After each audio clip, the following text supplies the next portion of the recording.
नमस्कार. आपण दरवेळी असं म्हणत असतो की पाश्चिमात्य संस्कृती म्हणजे तिकडे प्रेम नाही, आपुलकी नाही, त्यांना कुटुंब नसतं, ते आईवर प्रेम करत नाही.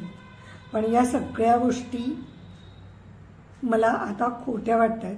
कारण मी आत्ता एक अशी कादंबरी वाचलेली आहे की जिच्यामध्ये एक गर्भश्रीमंत मुलगी एमा तिच्या अगदी साध्या प्रियकराला शोधण्यासाठी न्यूयॉर्कला येते आणि स्वतःच्या जीवाची बाजी लावते.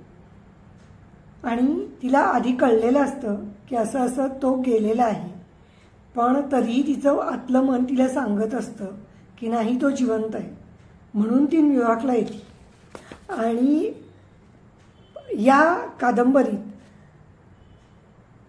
कुटुंबाची रहस्ये बाहेर पडतात, परिवारातील सदस्यांची निष्ठा आपण अनुभवतो आणि त्या मुलाच्या आईच्या टेबलावर वर्षानुवर्ष एक बंद पाकिट पडलेलं असतं.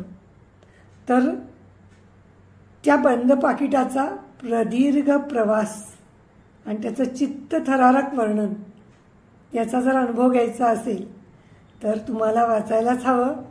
लेखक जेफ्री आर्चर लिखित पुस्तक the scenes of the father एकदा वाचून बघा.